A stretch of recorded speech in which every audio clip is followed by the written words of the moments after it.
Welcome to That's Good Sports Super Bowl prediction episode. I'm your fake sports anchor, Brandon Perna, here to give you the only real Super Bowl prediction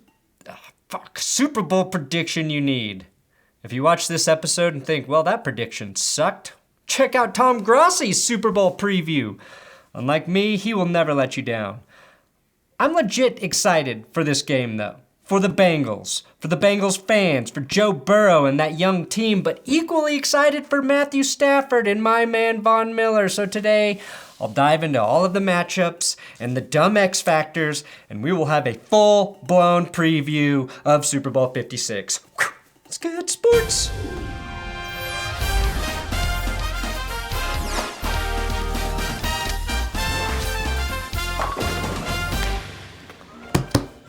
Hey, if you're just happy Tom Brady's not playing in the Super Bowl, subscribe to this YouTube channel.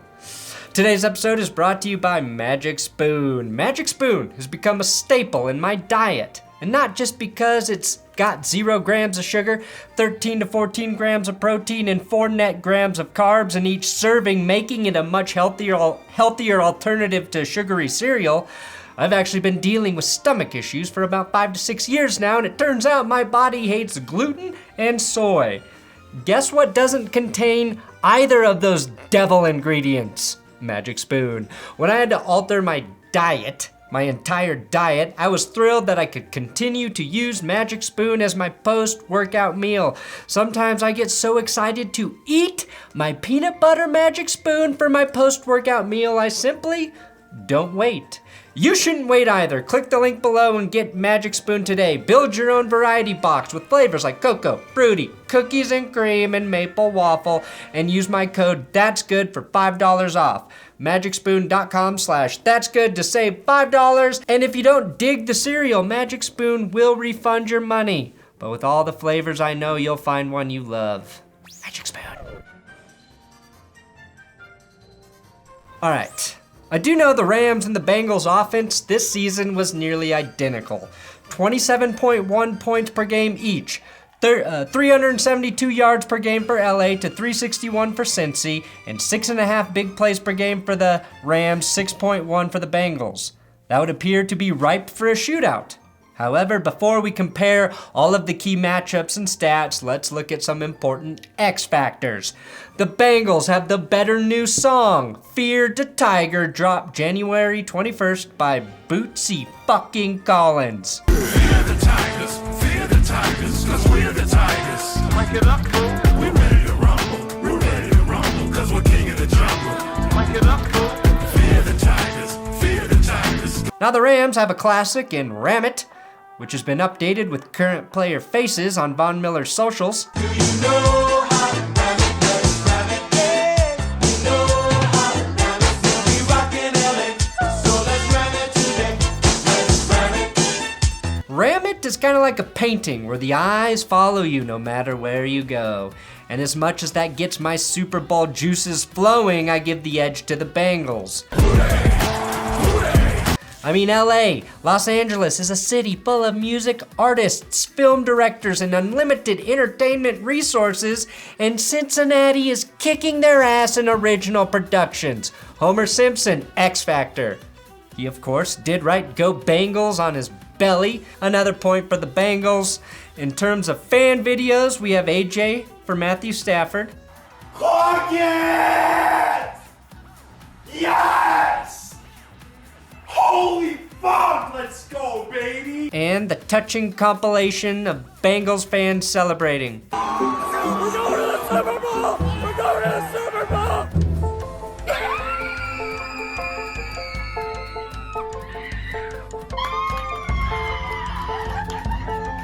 And they're going to the Super Bowl! Going to the Super Bowl! Yeah! So again, the Bengals get all of the X Factor edges since the Rams' biggest fan is actually a freaking Lions fan. The Rams have more Stafford fans and Broncos fans rooting for Von Miller than actual Rams fans. Okay, I'll give the Rams one X Factor, and that is Eli Apple, who is having a solid season. but is talking an insane amount of shit on Twitter after 6 underwhelming seasons in the NFL. If anything comes back to haunt him, it's that. Okay, quarterbacks, we got Joe Burrow versus Matthew Stafford. For just the second time in Super Bowl history, we've got 2 former #1 overall picks at quarterback facing off against one another. Can you name the other time that happened? Drop your answers below. Matthew Stafford was drafted by Detroit a full 13 years ago, but he's in his first season with the Rams, who traded for him a little over a year ago. For Burrow, this will be just his 30th start in the NFL. He's the 9th youngest quarterback to ever start in a Super Bowl. So that's not very impressive. But when it comes to the playoffs, despite the decade-plus advantage, Stafford has started just 3 more playoff games than Joe Burrow, and they both won their first playoff game this year, so they're both pretty new to this whole thing. Now, both QBs put up monster numbers this year. Burrow was a touch more efficient, but Stafford tossed 41 touchdowns in 17 games, the second most in the league. Stafford just 1 pick this postseason, although he could easily have thrown 2. Burrow just 2 picks as well, and that's impressive considering Stafford led the NFL in interceptions in the regular season, tied with Trevor Lawrence, and Burrow was 7th worst. Part of me thinks they just got bored and threw picks during the regular season to keep themselves awake. That's how good they are. It turns out, though, Stafford actually gets better after throwing an interception. In fact, in the last decade, no one's been better on the next play directly after throwing an interception. Proof that after so many years in Detroit, nothing can faze you anymore. He's like me after a bad joke on this show. I just need my Sean McVay to save me. Now, I'm not sure anything can faze the other guy either. Joe Burrow took 51 sacks in the regular season, and he famously took 9 sacks against the Titans in the divisional round, but this is not a guy you want to blitz. Overall, Burrow had a 54.2 quarterback rating, 12th best in the NFL, but when he was facing the blitz, his QBR jumped to 82.4. Like a diamond, he is formed under pressure. Stafford has been sacked 5 times this postseason.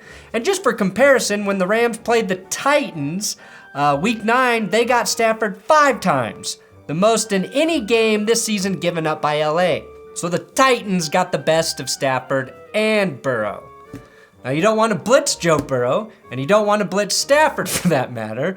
When Stafford's facing extra rushers, he's got a passer rating of 132.5. He completes 74% of his passes, and he's thrown 15 TDs. So I'm going to give Stafford a slight edge in the QB face-off. Then we're looking at Bengals offense versus Rams defense. The Rams won't need to blitz Joe Burrow to get pressure. They're plenty capable of heating him up with the likes of Aaron Donald, Von Miller, Leonard Floyd, A'Shawn Robinson, and the forgotten man, Greg Gaines, who's done a nice job taking over for Sebastian Joseph Day, who might actually get to suit up after missing the last 4 months with a pec injury. Now, a big concern for Cincy is what they do to address the revolving door at right guard. At this point, no one really knows who's going to get the start at right guard and have the privilege of blocking this fucking guy. Against the Chiefs, the Bengals played both Hakeem Adeniji and rookie Jackson Carman at the position, and their struggles were a big reason that Joe Burrow had to make so many spectacular plays on the run to beat KC. That worries me against the 3-time Defensive Player of the Year and former Super Bowl MVP Von Miller. Miller leads all edge rushers this postseason with the most pressures at 16. Leonard Floyd has the 3rd most, by the way. Yes, I am a Von Miller Broncos stan, but I truly believe he and Aaron Donald will be reasons 1A and 1B the Rams can defeat the Bengals. The other big matchup to watch is Jamar Chase against Jalen Ramsey. This postseason, Ramsey has given up 14 yards, 109 yards, and 0 yards in the Rams' 3 playoff wins. So he's either dominated were gotten torched by Mike Evans, mostly on one big 55-yard play. Now, Jamar Chase has been spectacular in the playoffs, picking up 100 yards in each of the first 2 games, and even when Kansas City made him a priority in coverage, Chase still had 54 yards and a tutty in the championship game. And the Rams' run defense has also been a playoff juggernaut. They have allowed just 162 rushing yards through 3 games. That's 54 yards per game. By comparison, that's better than the Buccaneers' last postseason run, and their points allowed per game also better. Now, we're all excited because both offenses are big play units. You got Jamar Chase, you got Cooper Kupp. We're going to see him going deep. We know it. But I think the Bengals offense can win this game with Tyler Boyd in the slot and the king of hype, CJ Uzomah. He ripped off that leg brace like the NFL ripped off the Patriots in Deflategate. Short, quick passes across the middle negates the Rams' pass rush and takes advantage of pretty average inside backers. So again, another slight edge for the Rams. And we've got Zach Taylor versus Sean McVay. This is the meeting of the master versus the protege. Sean McVay is obviously the master, but that's still kind of weird because Zach Taylor is older by 2 years. But Taylor was hired because he was the quarterback's coach for Sean McVay and the Rams the last time they went to the Super Bowl after the 2018 season. Sometimes that familiarity between coaches can breed contempt, like with Bill Belichick and Eric Mangini. But Taylor and McVay seem like good friends. In all of their media appearances, the two coaches have basically sucked each other off. Also, when a coach faces his former team, sometimes he knows exactly what they're going to do, like John Gruden against the Raiders in Super Bowl 37. Zach Taylor and Sean McVay, I think, are too smart for that. I think these two guys are playing 9-dimensional interplay holographic chess against one another, and it's going to be a battle for the ages when both teams come out and run the triangle offense.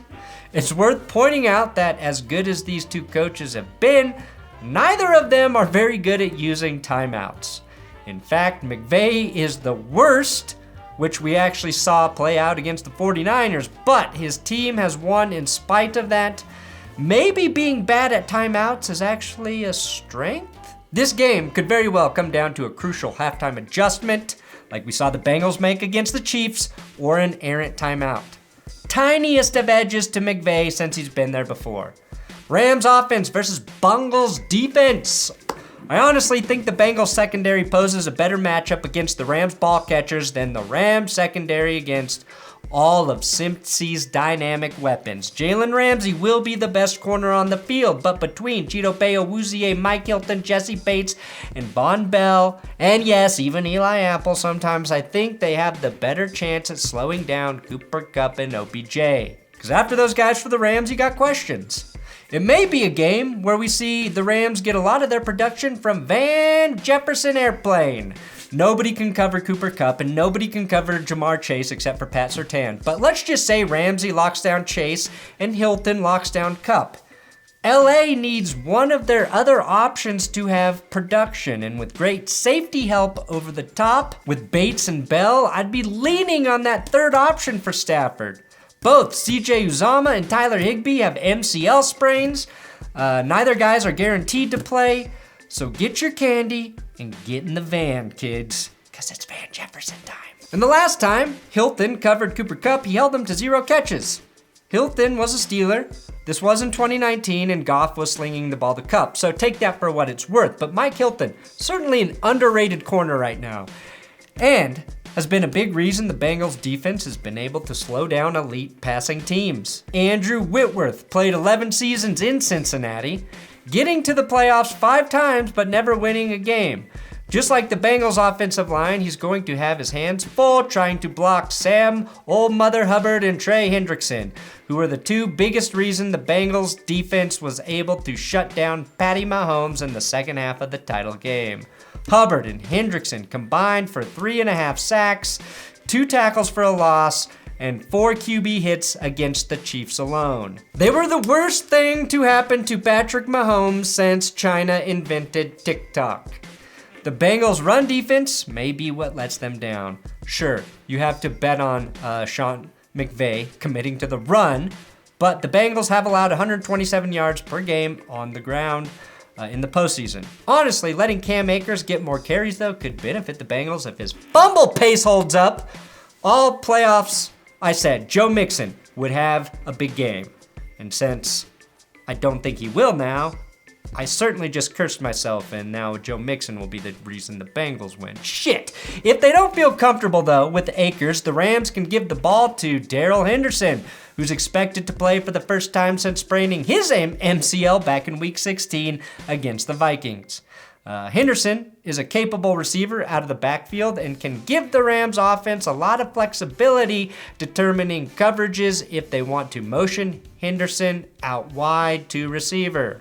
Ironically, the Rams' best bet at the goal line may be Sony Michel, who just 3 years ago scored a 2-yard touchdown that helped beat the Rams in Super Bowl 53. If Michel gets in the end zone late, it could be vindication for the Rams. I expect Stafford to sling it, I really do, but running is the best way to slow down Trey Hendrickson and Sam Hubbard, who, by the way, have actually combined for more sacks this postseason than Von Miller, Aaron Donald, and Leonard Floyd with 6 to their 5. But I like the way the Rams can use all of their running backs in different situations for matchups. So again, just a slight edge to the Rams. Final thoughts. Matt Gay versus Evan McPherson. One is calling his shots ahead of time like Babe Ruth. The other one is coming up short from 47. I think this could be the first Super Bowl decided on a last-second field goal since Adam Vinatieri, and I like Money McPherson. That's an advantage for the Bengals. Chris Collinsworth is calling his first Super Bowl in 4 years, and it's his old team, the Cincinnati Bengals. How will Collinsworth handle the situation if the Bengals get blown out or lose in heartbreaking fashion? Conversely, how many times will he have to fetch a new pair of slacks and wipe his chair down if the Bengals win? Either way, I'm ready for the most electric Collinsworth slide in history. Ultimately, I think Collinsworth goes home sad. Late in the game, the Rams take a 3-point lead on a 30-yard Matt Gay field goal that just doinks in off the crossbar. Before the Bengals get into Evan McPherson range, Von Miller ends the game with a strip sack of Joe Burrow, cementing his second Super Bowl MVP. The Los Angeles Rams win Super Bowl 56 by a score of 73-71. The Bengals, you've been underdogs all playoffs. The only thing I could do to help you here was not pick you to win. Thanks for watching the That's Good Sports Super Bowl prediction episode. Again, go check out Tom Grossi's prediction and see which areas we disagree. I got another video on the screen right now if you want to click and watch that. It's a good one, I swear. Come on, it's good.